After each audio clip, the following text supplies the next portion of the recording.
de la sagrada tradición y el yelmo de la verdad absoluta. Está transmitiendo la voz de la tradición católica. Radio Cristiandad, en el 97.1 de la frecuencia modulada. Radio Cristiandad, solo la verdad, aunque duela.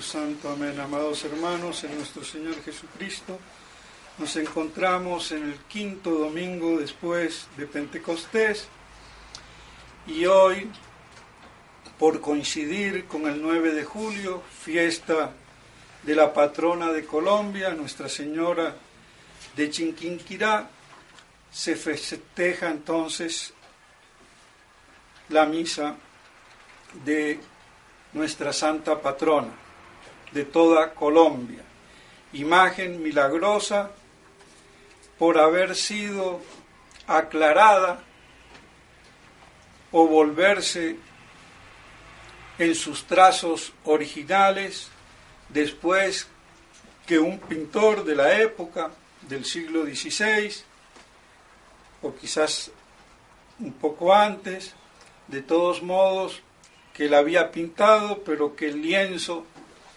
cayó en el olvido y hasta se usaba como si fuese una especie de trapo sin ningún valor, hasta que una buena señora, con sus oraciones, intuyendo que eso había algo con relación a Nuestra Señora, pidió que si de ser así, que se manifestara, y así fue como resplandecientemente se restauró, por decirlo así, milagrosamente, la imagen de Chiquinquirá, que es la que se venera en la Basílica de Chiquinquirá, que está en manos de los dominicos. Y no hay que decir del desastre,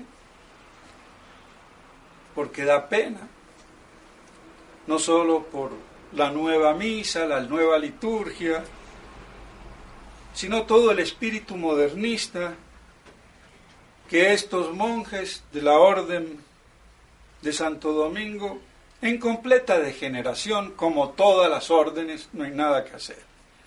Pero así todo, Nuestra Señora tiene a bien, como en Guadalupe, también la Virgen de Guadalupe, en México y en tantas partes, mantener ese milagro, a pesar de todos los adefesios, porque de todos modos es el resplandor de la obra de Dios por encima de la práctica apostasía de los cristianos.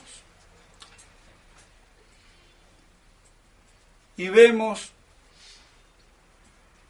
en la epístola y en casi todas las epístolas de las fiestas de Nuestra Señora, que son tomadas de los libros sapienciales, en este caso del libro de los Proverbios, y que están literalmente asociados a la divina sabiduría de Dios eterno y del Verbo, porque el Verbo es la sabiduría divina, pero que la Iglesia lo asocia y lo aplica litúrgicamente a Nuestra Señora, y no es de un modo puramente espiritual, místico, ni menos alegórico. las alegorías en la Biblia no sirven para nada si no están fundamentadas en el sentido literal. Después yo puedo alegorizar, pero siempre con el sentido primigenio literal. Si no, las escrituras son una novelita religiosa de Hollywood, ni más ni menos. Y el patrón de las alegorías fue Orígenes, nada más ni nada menos. Así que, ojo. Porque ya sabemos la desgracia de Orígenes, a pesar de su genio y de su reconocimiento, pero que también fue hereje y precursor de Arrio, y hasta más hereje que Arrios, porque no solamente negaba la divinidad del Logos, del Verbo, sino la del Espíritu Santo, cosa que no se dice de Arrio. Así que entonces nos bajemos del caballito con Orígenes y pongamos las cosas en su puesto. Y aupado por otro gran historiador de la Iglesia que fue Arriano, y él fue el patrón o el padre de la historia eclesiástica. O sea que vemos cómo comenzamos históricamente bien mal paridos, perdónenme. Y todavía hoy, en el siglo XXI, no hay nadie en la Iglesia que ponga las cosas en su justo lugar y medida. Pues bueno. Pero así es, echa fama y acuéstate a dormir. Pero bueno, ¿cómo se puede aplicar literalmente y no solamente alegóricamente, ni espiritualmente, sino de una manera más real y darle una connotación que se aplique a Nuestra Señora? Y eso lo encontramos en el eterno decreto de Dios. Dios desde toda eternidad dictaminó la encarnación del seno entrañable y puro y virginal de la Virgen María.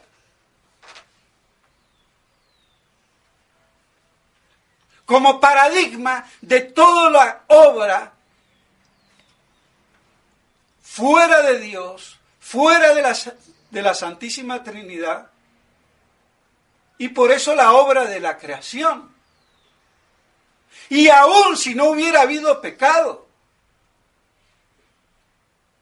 eso no es que lo vengan a decir los franciscanos ni Duns Scotus. Eso ya lo habían dicho muchos santos padres. Que después se enredó la pita o la cosa, es otro problema.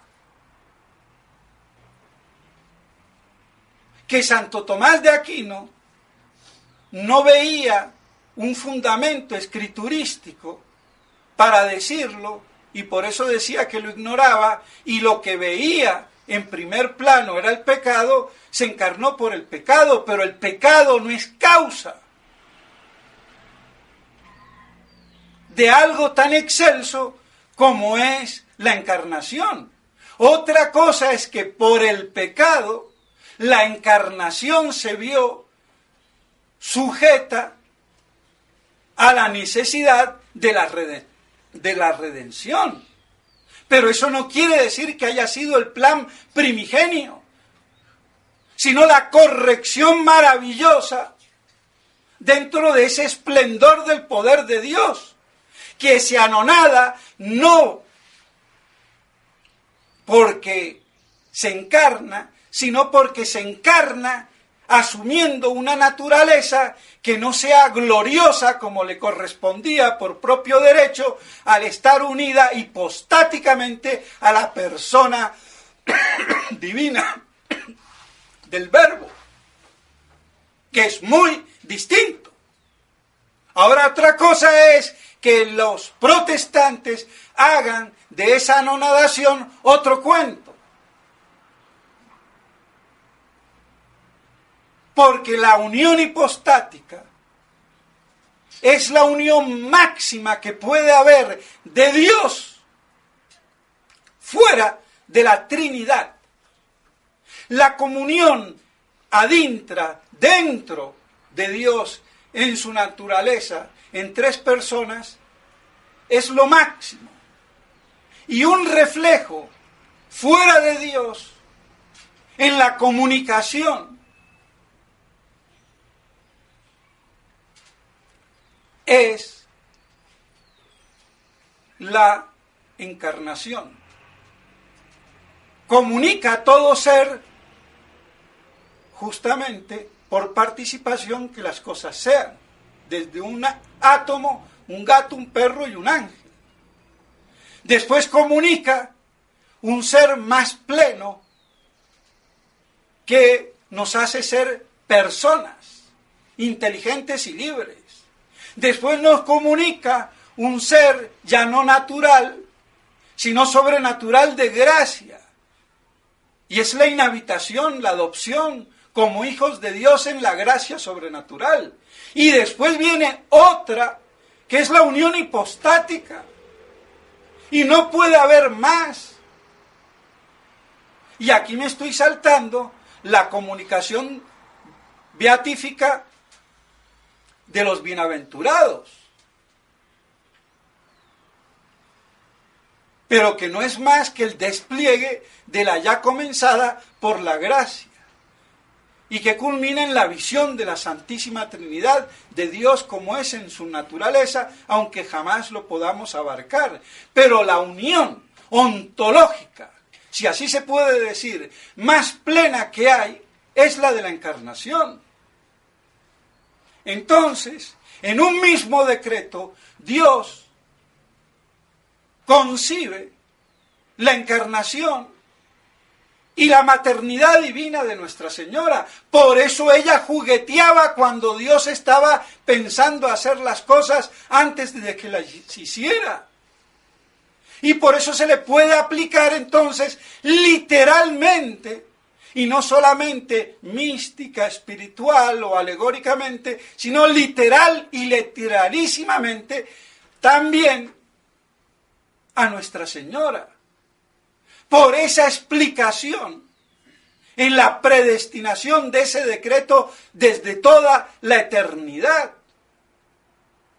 Y que después, por caer en disputas teológicas de escuelas, todas equivocadas, unas más y otras menos, es que viene todo ese despliegue de errores que conciben una realidad a medias. Y nos doctoramos con la miopía del que no ve con los dos ojos. Así de claro.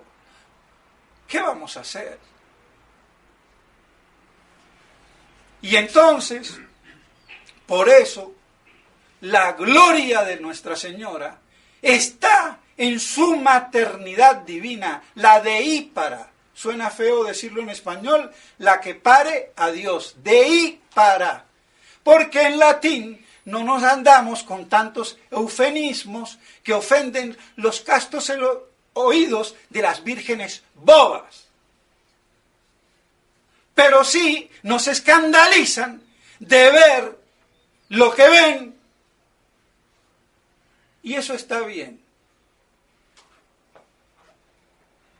Vean hasta dónde va el fariseísmo de la tontería.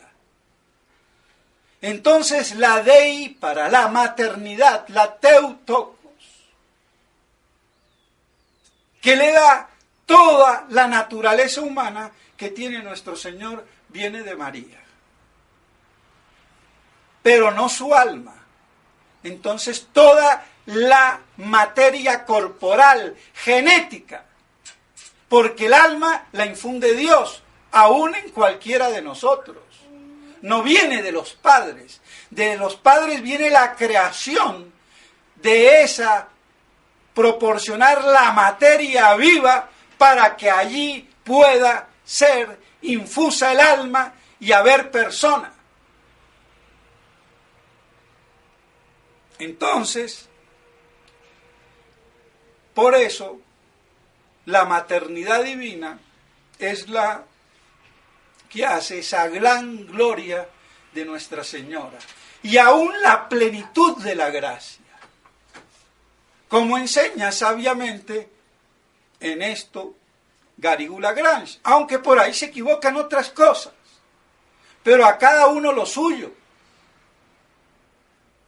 Por eso hay que tomar la verdad por encima a veces del quien la diga, porque el que la dice a veces puede tener también sus fallas, como es todo lo humano, como las puedo tener yo. Así de claro. Entonces, por eso, la plenitud de gracia está subordinada, por decirse así, a la maternidad divina. Ella es plena de gracia, gracia plena, porque es la madre de Dios. Y esa plenitud de gracia en su estado inicial con la Inmaculada Concepción. Aumento de ella con la Encarnación. Y final con la Asunción y la glorificación en el cielo, como reina y emperatriz de todo lo creado, por ser la madre de Dios. Entonces la Inmaculada Concepción depende de la maternidad divina. Y eso no es que lo digan los franciscanos ni Duns Scoto, que ha sido magnificado más allá de sus límites para hacerlo prevalecer con las disputas que tenían con los dominicos. Pero el problema de esa disputa venía porque lo importante para Santo Tomás y para la Iglesia es que un dogma no me puede negar otro dogma. Entonces, el dogma de la Inmaculada Concepción no me puede anular el dogma de la redención universal de Cristo, Rey, Salvador. Y entonces, ¿cómo lo explico? Ahí es donde interviene la sapiencia teológica. Y si no se ve todo el compás, las soluciones van a ser siempre deficientes. Y unas podrán explicar un poco mejor o un poco peor. Y hasta eso pasó en la escuela dominica, que se dice tomista. Y aquí mete la pata también Garrigou-Lagrange, que acabo de alabarlo. ¿Qué vamos a hacer? Y no por él, porque él se hace eco de toda una tradición también que ha sido mal barajeada, si así se puede decir. Entonces la redención universal de Cristo, que obliga que toda criatura humana procedente de Adán por vía de generación cayó en el pecado original y necesita de redención. Ahora el problema, ¿cómo se le aplica eso a su Santísima Madre? Sencillo, ¿qué vamos a hacer? Por redención preservativa. Mientras que todo lo demás es redención liberativa. ¿Qué quiere decir eso de preservativa? Que preserva lo que va o lo que puede acontecer. Yo puedo liberar a alguien que cayó en la cárcel y lo saco. Lo estoy liberando. Pero lo puedo preservar de que caiga en la cárcel y se lo lleven preso. Entonces esa ley de generación natural, por la cual se transmitía el pecado original, como se debería transmitir primigeniamente la gracia, por vía de creación, entonces, ¿qué pasó? Vino la desgracia. Y eso vino a descomponer. Entonces Nuestra Señora, que es hija de Adán, y por ley de lógica consecuencia, debía de haber contraído el pecado original, pero no podía contraerlo, porque entonces, ¿cómo queda? Entonces nuestro Señor la preserva.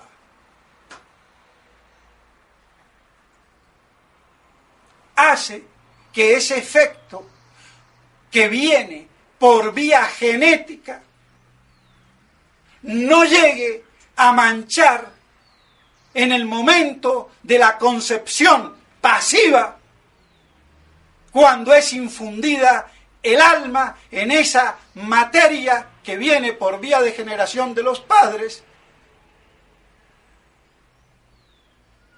y que en el momento de producirse la infusión del alma y constituirse la persona, no se manche. Y ese es todo el cuento. Porque para la tradición rabínica judaica, y que Galatino, que es uno de los de la escuela de franciscana, pensaba, como los judíos, debía de ser el igual, que cuando Adán fue creado, una porción antes de que pecara fue conservada, pasada a Set, o de Adán pasada a Abel, de Abel a Set, y así hasta que llegó a San Joaquín. Y por eso fue antes del pecado, y que así fue que se preservó. Eso es cuento chino.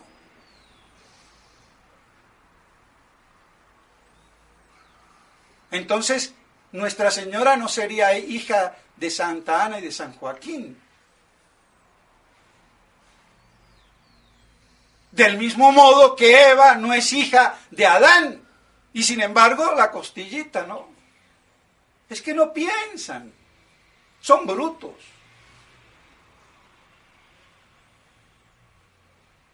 Entonces Santo Tomás dice, no, eso viene contaminado, pero antes de que se infunda el alma y se constituya la persona, en ese preciso momento, Inmaculada Concepción. Pero como ahora está el cuento chino también, de que todos los antiabortistas piensan que la persona humana está desde que el óvulo es fecundado por el espermatozoide y hay persona. Semejante estupidez que va contra la ley de la generación. Porque el alma es la forma substancial que hace ser hombre al estar recibido por una materia organizada. El alma es la forma del cuerpo que es materia prima organizada. Yo no puedo infundir fuego ni aún a la materia propia, la madera, si está verde. Tengo que por lo menos esperar que se seque. Pero no voy a quemar un ladrillo. No es materia apta para el fuego.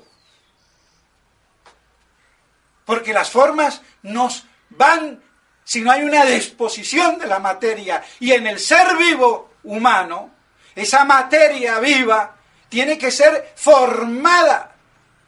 Por eso hay generación. Pero yo no necesito decir que hay crimen, y doble crimen, como dice Santo Tomás, el asesino que mata a una mujer encinta.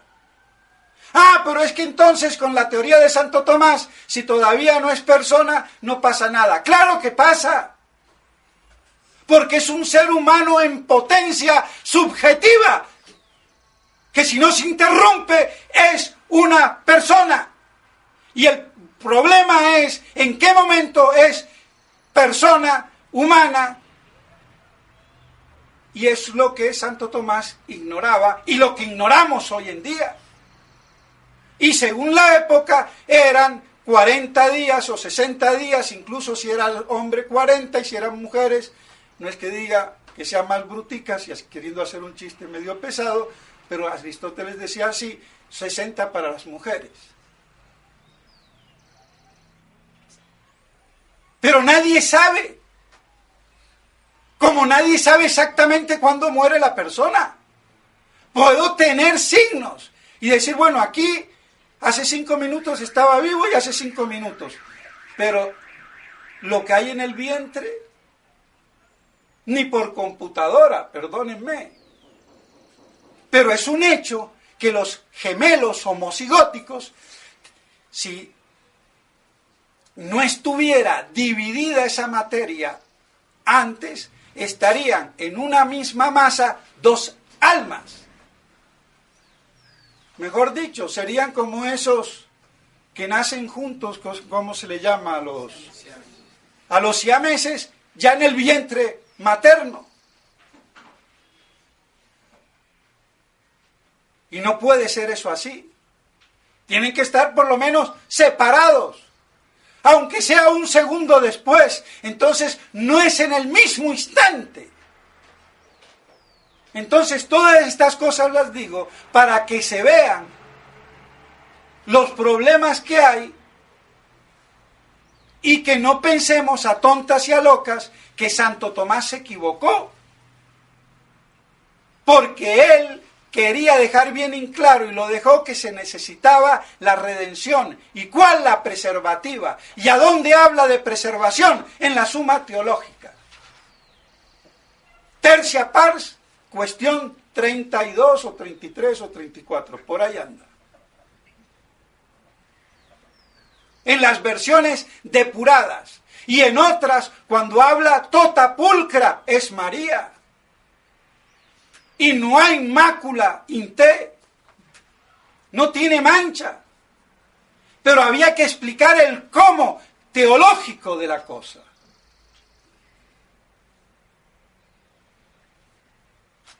Y a Duns Scoto lo ponen como el gran Mariano, inflado más allá de lo que decía, porque él lo daba como una posibilidad. Bueno, pero no tampoco inflemos las cosas. Entonces, aquí queda claro que la Iglesia, al definir la Inmaculada Concepción, la hace pasar por la cruz. Pero preservándola. Y por eso nunca fue manchada, porque normalmente lo que mancha es la carne al alma cuando es infundida. En ese preciso instante, preserva, no permite que se produzca el efecto. Y aunque Santo Tomás dice después, es un pos, un después, no de tiempo, sino de orden. Y por eso dice primero la infusión y después se forma la persona, y ahí viene después que no es manchada. Pero no hay un antes y después de tiempo, sino de orden. Que es también la otra cosita que no han sabido ni aún el mismo Garrigou-Lagrange explicar. Pero el padre del Prado, del que saco casi todo esto, sí lo dice.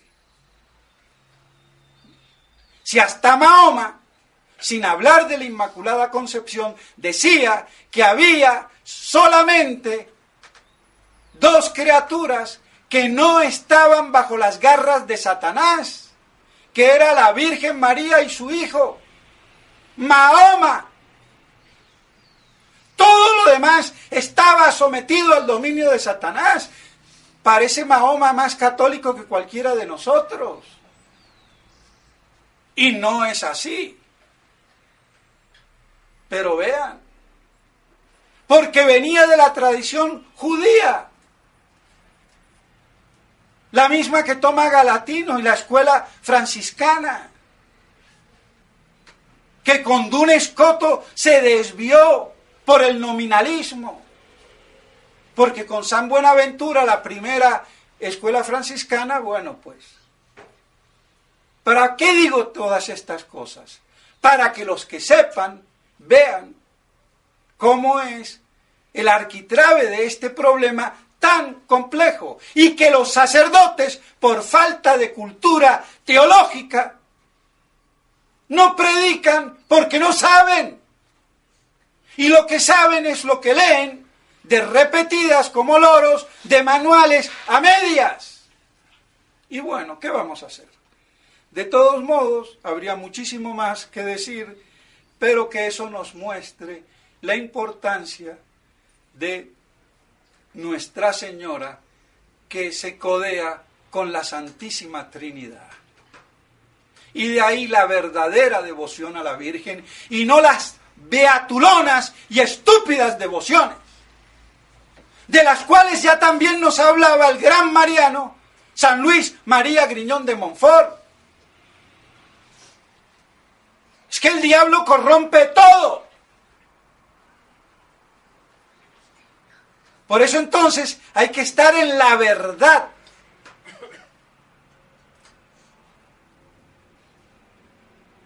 Y por eso hay que pedirle a Dios que nos conserve en la verdad, la cual Él es. Dios es verdad. Y porque es verdad, es caridad. Pero no hay caridad, como hoy en el modernismo, sin verdad. Porque sin verdad, Dios no es Dios. Así de claro. Entonces, mis estimados hermanos, ya me alargué y no me quiero seguir alargando más. Me gustaría seguir explicando más porque es muy denso y nos ayuda también, o nos podría ayudar a nuestra oración, contemplación, meditación, espiritualidad y santidad en la verdad. Porque la santidad sin verdad es la virtud de las castas vírgenes bobas al infierno, por muy virgencitas que sean, y por estúpidas y tontunas al infierno. ¿Qué vamos a hacer? Porque la santidad es en la verdad, y separarlas, ahí viene el problema del Kempis, y me perdonan. Y yo no hablo así para ofender a nadie, sino para que todos aquellos que se han dejado engañar durante siglos en la Iglesia por una espiritualidad del Kempis, sin profundizar las connotaciones filosóficas, teológicas y doctrinales, se han dejado llevar por el rum rum de la flauta del mago Merlin o no sé qué. Y por eso yo me santifico y no me preocupo de qué es la Trinidad. Y eso no puede ser. Pudo pasar desapercibido dentro de una estructura de la Edad Media plena de fe, donde esos errores esas aristas no se veían o no afectaban tanto, porque todo el contexto ayudaba. Es como tener un rey bobo, pero si tiene unos buenos, nobles, aristócratas, firmes, no lo dejan hacer boberías al rey tontuno. Y se gobierna bien, y no quiere decir que el rey bobo ese sea un genio. Pues aquí algo parecido pasaba. Pero hoy ya no, porque el mundo se nos está viniendo encima y yo no puedo seguir postulando en la ignorancia. Así de claro. Entonces, mis estimados hermanos, no se puede separar la virtud, la santidad y la verdad.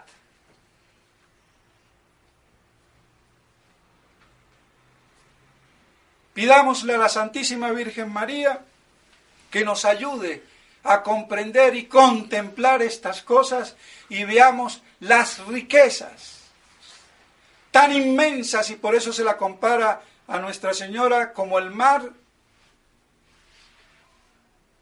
porque es inmenso todas esas glorias de María por ser la Madre de Dios.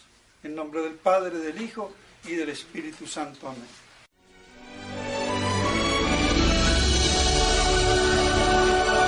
Esta es Radio Cristiandad, la voz de la tradición católica.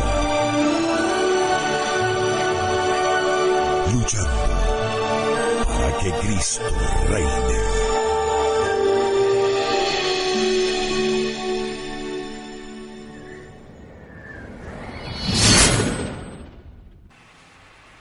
En sus trazos originales, después que un pintor de la época, del siglo XVI, o quizás un poco antes, de todos modos, que la había pintado, pero que el lienzo cayó en el olvido y hasta se usaba como si fuese una especie de trapo sin ningún valor, hasta que una buena señora, con sus oraciones, intuyendo que eso había algo con relación a Nuestra Señora, pidió que, si de ser así, que se manifestara, y así fue como resplandecientemente se restauró, por decirlo así, milagrosamente, la imagen de Chiquinquirá, que de todos modos es el resplandor de la obra de Dios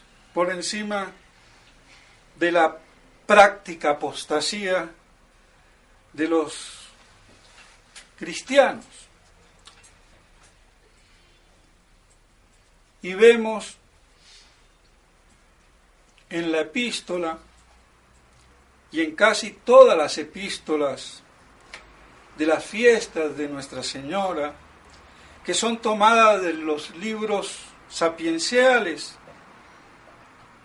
en este caso del libro de los Proverbios, y que están literalmente asociados a la divina sabiduría de Dios eterno, la que se venera en la Basílica de Chiquinquirá, que está en manos de los dominicos. Y no hay que decir del desastre, porque da pena, no solo por la nueva misa, la nueva liturgia, sino todo el espíritu modernista que estos monjes de la Orden de Santo Domingo, en completa degeneración, como todas las órdenes, no hay nada que hacer. Pero así todo, Nuestra Señora tiene a bien, como en Guadalupe, también la Virgen de Guadalupe, en México y en tantas partes, mantener ese milagro, a pesar de todos los adefesios, porque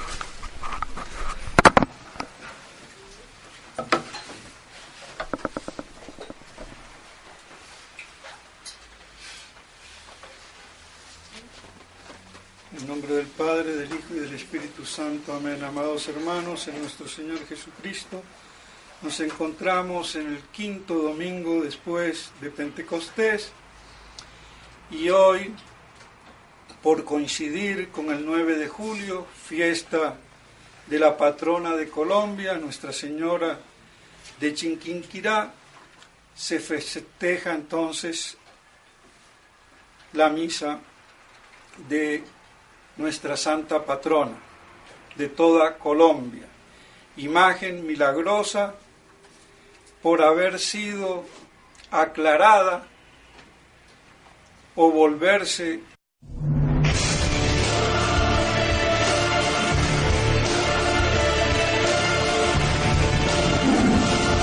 con la espada de la sagrada tradición y el yelmo de la verdad absoluta. está transmitiendo la voz de la tradición católica. Radio Cristiandad, en el 97.1 de la frecuencia modulada. Radio Cristiandad, solo la verdad, aunque duela.